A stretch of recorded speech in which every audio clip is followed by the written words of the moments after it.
on this episode of Tell Us a Story. So I was incarcerated. I spent, a little bit of time in incarceration. Okay. Yeah. So our website is justice-by-objectives.org. And you can contact us on there. It'll directly. So you're a resource within your own counties, but also anybody, anywhere can reach out and you'll provide them with resources. So human connection is so important and so vital. Talk about for me, how early on in the process do you encourage people to reach out to you? And then kind of walk us through what your assistance looks like. But yeah, there's never too late. We help provide our services from the very beginning to once you're getting out of incarceration. Welcome to Tell Us a Story, the podcast by Belmont City Press, where entrepreneurs and sales professionals share their journeys, insights, and strategies for success. In each episode, our guests reveal how they've overcome challenges, established their brands, and leveraged their stories to promote their businesses so you can too. I'm Red Hilton, your host for this episode. Today I'm joined by Channae, who is the founder of Justice by Objectives. So, Channae, tell us a story. Hi. At Justice by Objectives, we are dedicated to helping marginalized communities navigate the complexities of the criminal justice system.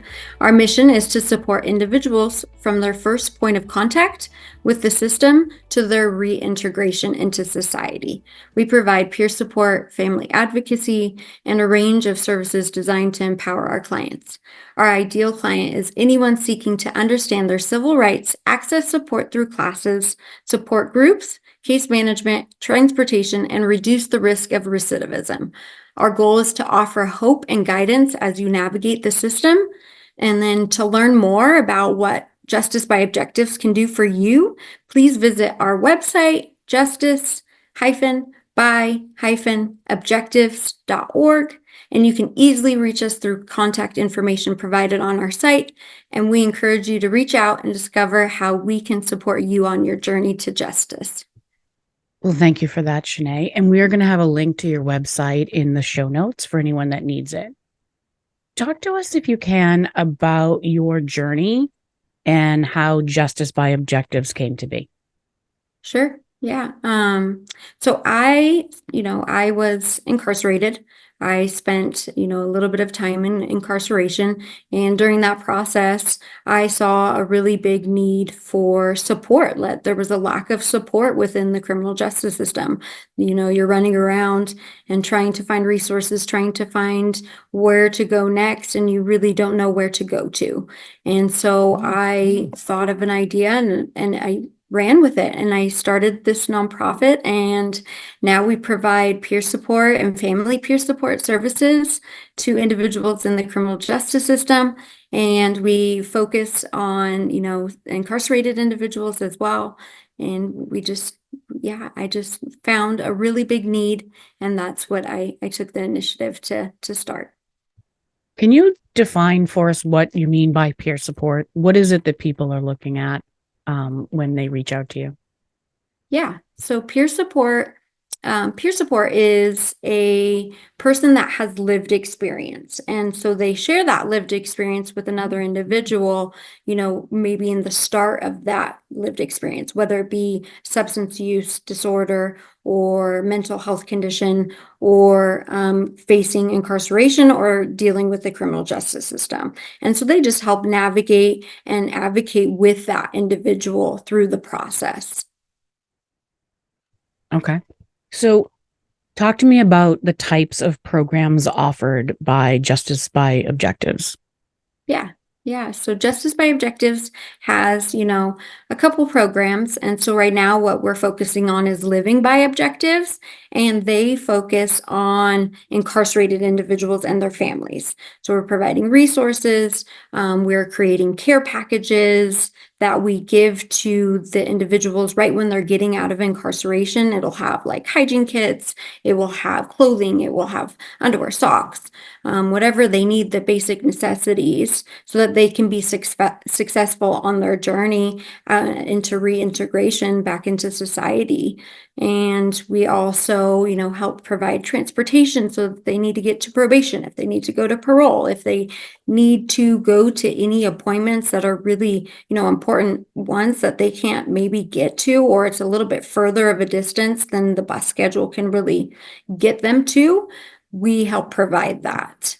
And we also provide case management too. Okay. And can you tell me, is your nonprofit location specific? Yes, it is specific. So we started in Cache County, but we have ranged out and we are in Cache County, Utah, and Weber County, as well as Salt Lake County, Utah. But we also, like, if there's anyone in different states or anything, if they need to reach out because they want to find a program that's similar to ours, we can provide those resources as well. So you're a resource within your own counties, but also anybody anywhere can reach out and you'll provide them with resources. If nothing else, you'll be able to hopefully connect them with somebody that can get them to somewhere they need to be. Correct. Yes. No, we can help navigate in any sort of way. And, I've gotten a lot of different resources from different states, especially within like California, Colorado. So if anyone has, any questions in those different states or areas, we are more than happy to help. Excellent. You and I have spoken before, but talk about, we had a conversation about the human connection in your work and what you do. Yes, so human connection is so important and so vital. Like, I think we learned so much from, just experiencing COVID and not having that human connection. And now we see it, with these, individuals within incarceration, or they're not having that human connection as much, and don't really know how to support each other through that process. And so that human connection is so crucial. And so we just try to provide that with the peer support, is that human connection, getting that person familiar with, just that support.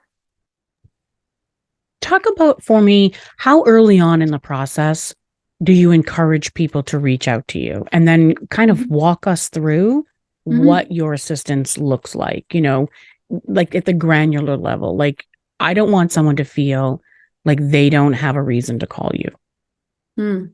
Yeah, no, we help from the very beginning. So if, whether it be your starting point is you just got stuck in jail, or maybe your aunt is calling because, they found out about justice by objectives, and because they found out this person could be facing criminal charges. So it could be, not even like you have it for sure. We can help connect you with different resources to help in that regard. So we start from any point within your process in the criminal justice system, whether it be, yeah, even if you got a call, from a detective, or a call from a police officer, or different things like that. And you're like, oh no, like, am I looking, or am I potentially going to be facing charges? Then we want to help you. We want to help, especially in that process, because then we can help navigate it a lot quicker and you're not kind of stuck in a bind. So that's not never too early and it's never too late. If somebody has already gone through the justice system, served time, and come out, are they still able to connect with you? Yes, yes, we help throughout the whole entire process. So we've had individuals that have, we started with them when they, were finding out that they potentially could have incarceration. So we were with them from that starting point, and then they ended up having to go into incarceration, communicate, stayed with them. And then once they got out, we still provided the resources and everything. And we just want to help earlier the better, just so that you don't have that scared, lonely feeling. You're feeling like you have a sense of, that support. And so we just try to help it as early as possible. But yeah, there's never too late. We help provide our services from the very beginning to once you're getting out of incarceration. That sort of circles back on the human connection that you were talking about. Mhm. Hmm. All right. Tell me about your podcast. Yeah, so we are super excited. It is called Justice by Objectives, Building a Stronger Community Through Peer Support. And the podcast has a range of different, people that we'll bring on, usually through lived experiences. So sharing their recovery journey, whether it be through mental health condition, substance abuse, or, if they've served time or if they, have had any sort of experience in the criminal justice system. And we also have professional experiences. So we'll have, like, we had a mindfulness coach, we had a psychotherapist that came on, we had, a clinical hypnotherapist come on that was an addiction specialist.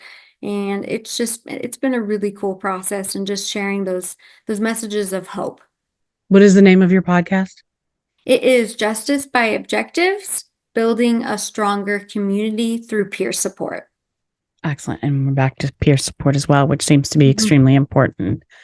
Your website, and we'll put a link to it in the show notes. What is it that people are going to find when they go there? Oh yeah. Yeah. So you'll find different, like, well, all the services that we provide. It also links the Utah courts webpage too. So if you have any case information or case questions, you can always get it, access from there. Then we have what our actual program kind of entails for the Living by Objectives program. And then just fully go in depth on all of the services that we provide. And it also just kind of gives a little story of how we got founded, and some pictures of, me and the vice president of the organization. And soon we'll have more information about the board members and the people that are currently volunteers and different things inside of uh, our Justice by Objectives as well. So, can you share some real world examples? You said you have programs like Living by Objectives. Can you Mhm. share some real world examples so maybe people can see themselves in some of your stories? Oh yeah, like just share like a kind of a success story. Sure, absolutely. Or, walk us through sort of a case study so Oh, people can say, oh, that's what they mean and really have a clear understanding. Yeah. for sure. So, I mean, a starting point, like, I'm just gonna give, so when we first met with this one individual, they were, you know, they had just gotten out of jail. They were scared. They didn't know what had happened.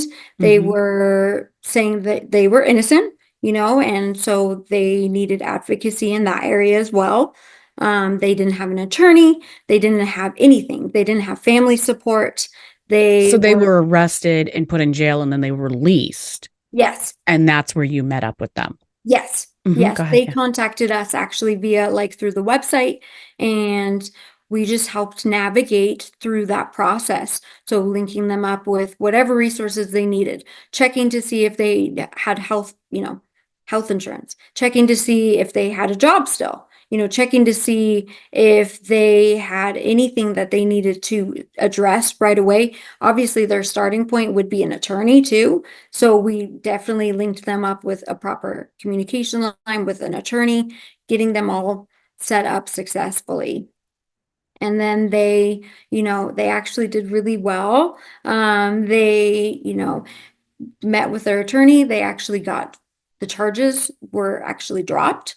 Unfortunately, they had to be incarcerated during that time, for something that they didn't end up having those charges for. But at least they didn't have to feel alone through that process. They felt like someone was hearing them out, and they weren't like trying to Google or trying to find certain things and not knowing like which avenue to go down. We could help them in that process and not feel so scared. And we could be like, oh, well, we have this, or we have this communication line. Oh, what do you need next? Okay, let's touch base and we'll do this tomorrow. Oh, you need a ride because, obviously, like, if someone has DUI offense or anything like that, sometimes they don't have a way to get around. So, but with this individual in particular, yeah, we helped just kind of navigate them through the correct proper channels, and they got through it. And now they're doing really well. They are working a job, and they actually want to become peer support. So that's really cool. And that is, coming full circle. Absolutely. Yeah, it's really cool. Can you share with me sort of a misconception about what it is that you do or, anything that you've experienced? I think there's a misconception with a lot with peer support, especially within the criminal justice system, is because of our criminal background of being in incarceration prior.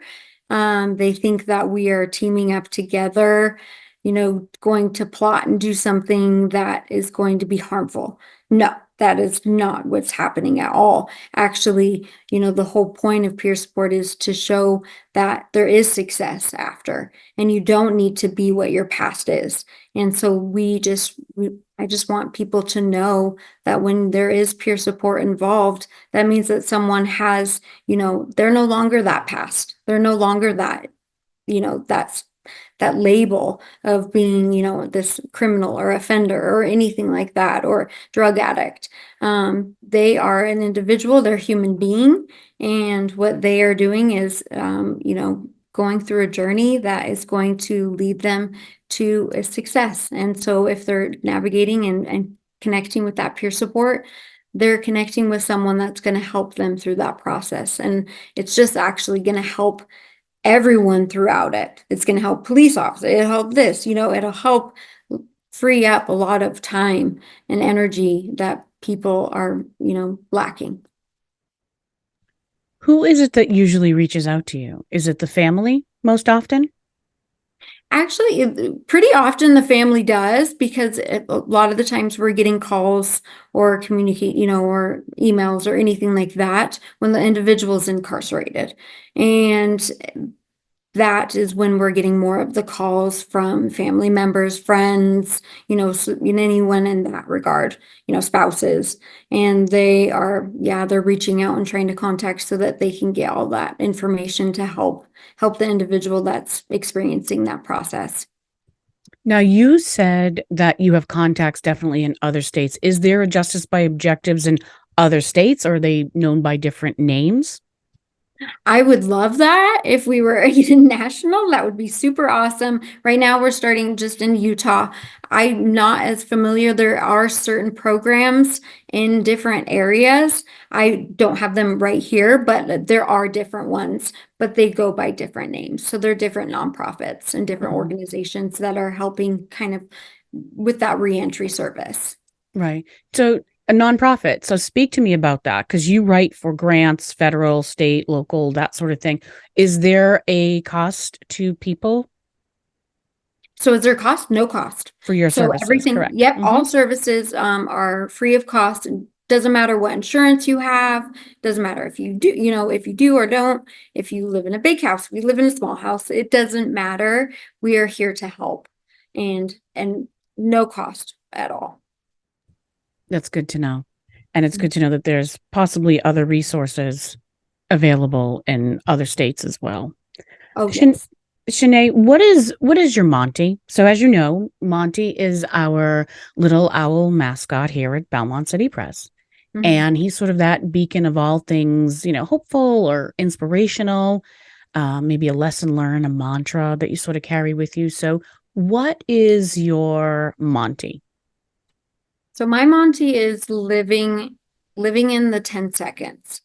Living in those 10 seconds and making it through those, you can get through anything. Just have to live through those 10 seconds. Take some deep breaths. And that has been advice that has been given to me when I was going through probably one of the darkest moments in my life. And someone told me to just live in those 10 seconds and you can get past anything. And I have lived like that ever since. And it just has, I reiterate to other people, I give it to other people, live in those 10 seconds. It seems like an eternity sometimes, but those 10 seconds, it'll get you to the next 10 seconds, to the next 10 seconds, to eventually, maybe it'll be a day, to eventually it'll be a month. And then eventually maybe it'll be a year and you won't feel those hard feelings anymore. So you're telling people to sort of build on that, just get through this moment, the next moment, the next moment, and not see things so far down that Mhm. it becomes overwhelming. Exactly, because those 10 seconds are crucial. Like you can just take and center yourself in those 10 seconds. You are golden. You've got this. Excellent. Understood. Understood. Good advice. Thanks. So, are you ready for our rapid fire session? Yes, I So, am. I I think so.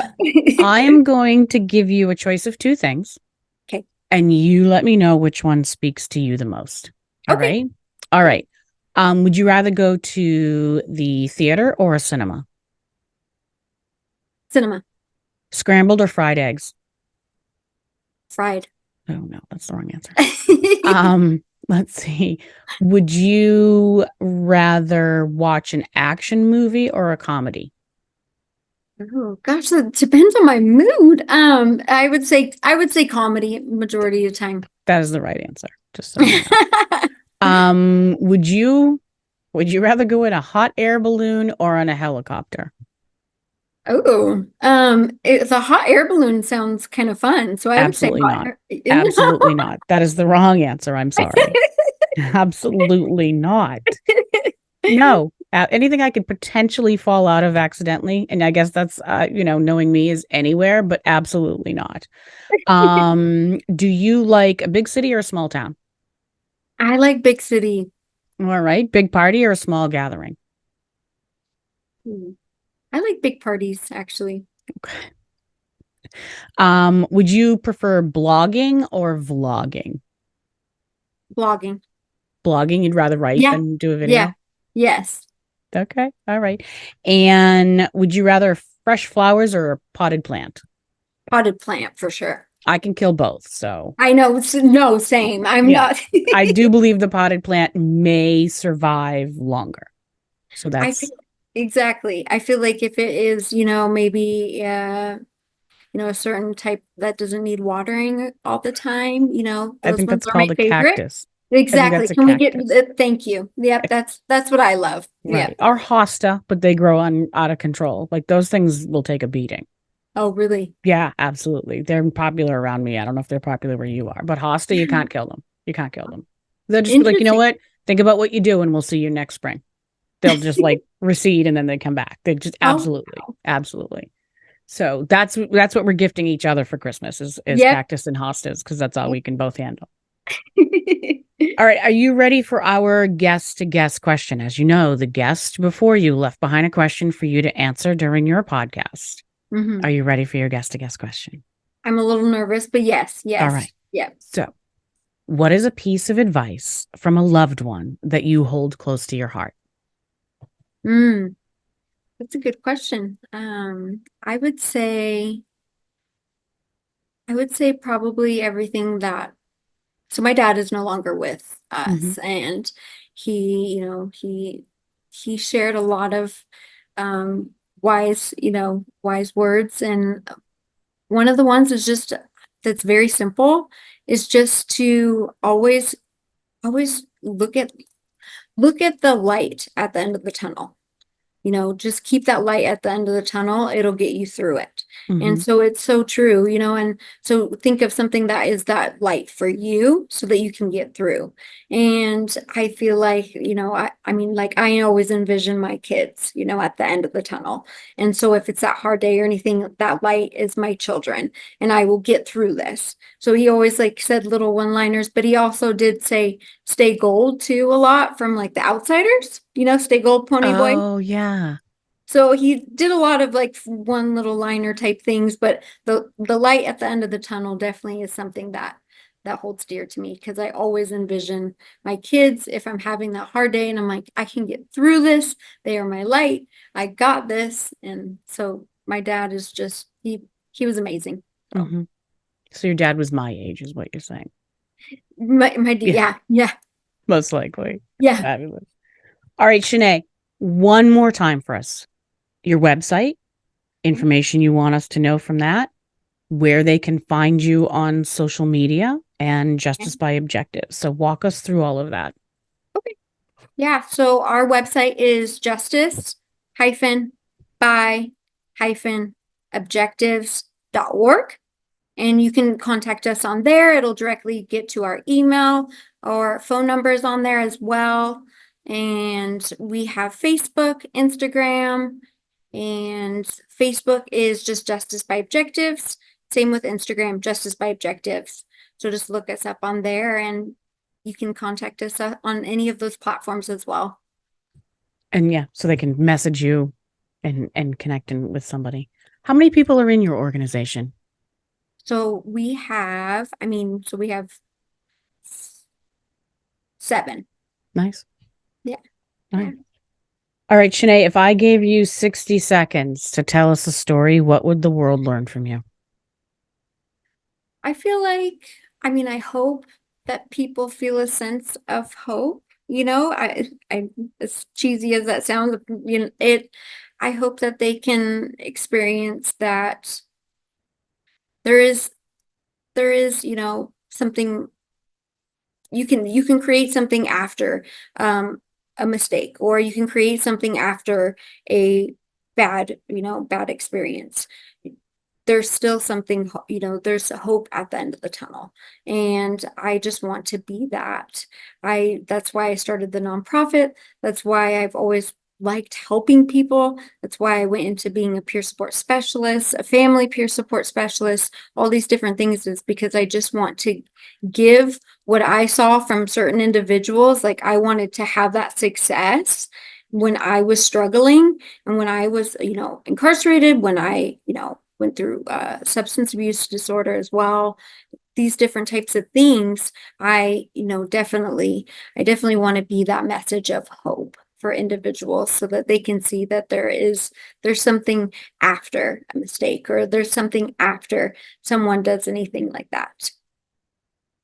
Fabulous. And do you have a way to help people become peer support specialists? You said that one of your people you're speaking about in your case study, now they want to be. Is that something, if somebody has been through the system and has the same passion that you, are you able to help facilitate that? Yeah. So actually, there are amazing organizations that we work closely with that help provide that. And so it's called the Utah Peer Network. They are amazing, and they will set you up with the trainings. But what you have to do is, just state by state is different. So I'm just going to go off of what Utah is. And so Utah has state requirements. And so you have to go through a training, and then you take a test, and then you get certified. And there are a number of different trainings, but Utah Peer Network is like your resource guide for getting anything that you need in regard to peer support. That's fabulous. So I'm assuming people can look something like that up wherever they happen to be. So if they just Google, because I don't know on the top of my head, Utah, I think it's utahpeernetwork.org, but I'm not sure if it's .org or .com. So, but you can just look them up, the Utah Peer Network. Fabulous. All right. Well, Channae, I appreciate your time. It's extremely valuable, and I hope I honored that here today. Oh, you're amazing. Thank you so much for having me. It's been a pleasure. Thank you. To our listeners, if you have a story to share, visit tellasastorypodcast.com. If you're an aspiring author, a seasoned business owner, or looking to elevate your personal brand, visit belmontcitypress.com for expert advice on writing your own success story. Trust the next chapter, because you are the author. Now, tell us a story.